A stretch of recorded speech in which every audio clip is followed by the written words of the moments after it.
So I used to believe that the only way humans could be possessed or really influenced by dark spiritual entities is if they were intentionally making themselves available to carry out dark agendas and practice some form of evil.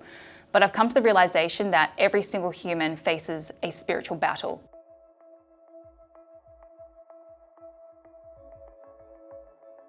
Some generational issues that, when avoided and left unchallenged, will end up multiplying and bugging the system, which ultimately hinders and delays the fulfillment of your purpose and destiny. Because your enemy is not the one you can see, it's the one sitting in your blind spot. So the definition of a curse is when you do all the right things, but the wrong thing continues to play out. And curses work in layers, because evil needs an open spiritual gate to put you in the bondage, to put you in the depression, to put you in anxiety and addiction, because you don't put the carriage before the horse. And I said your enemy is not the one you see, it's the one in your blind spot. I'm actually referring to familiar spirits on your bloodline that know your spiritual blueprint. They sized you up, they know what your family members' weaknesses and strengths are, and they want to tempt you, entice you. They're enticing your curiosity because temptation knows your price. Dark spiritual entities are cunning. They don't industrially engage with us because that's a red flag to us.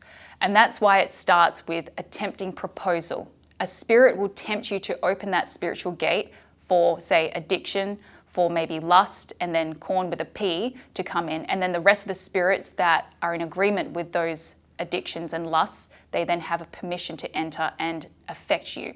These familiar spirits steal your time. And if they steal your time, they're stealing your destiny. If these dark entities cannot beat you, they will stop your growth and they put you in cycles of repeat.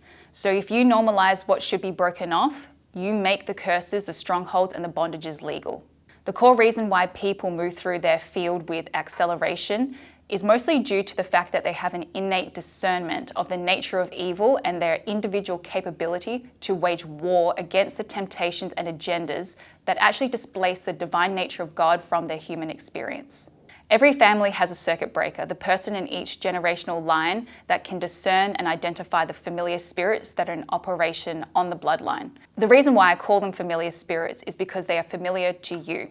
Those unclean ancient spirits, those ancient spirits know your spiritual blueprint. So the hardest battle is actually your emancipation from the familiar spirits that have kept the people you love in bondage.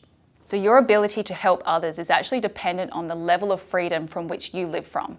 And we're going to focus on what is happening in our house first, before we put other people's fires out. We hear about people who sell their soul. Selling your soul is a compromise. People will sell their soul every day by compromising on what they know to be good, what they know to be noble and true, basically to obtain something. It's the trade-off for significance or some temporary status, temporary influence, money or power. Nobody can actually sell their soul because you don't actually own the title, and you can't sell a house without the title deed. But you can sell your time, you can sell your devotion, and you can sell your allegiance. We will all live with the compromises we are comfortable with because of what value it could bring us in the world system. What I've been proposing is living from an expansive state, still in the system, but not of the system, because there are spiritual and national governing structures in the world that will continue to legalize what they cannot fix. And that causes people under those systems to basically believe something is legal spiritually because the corporations made it legal structurally. The distortion is that dark spiritual entities tempt you with something they can never give and the promises they can never keep.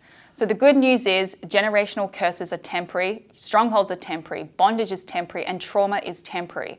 So we never make permanent decisions on our temporary situations.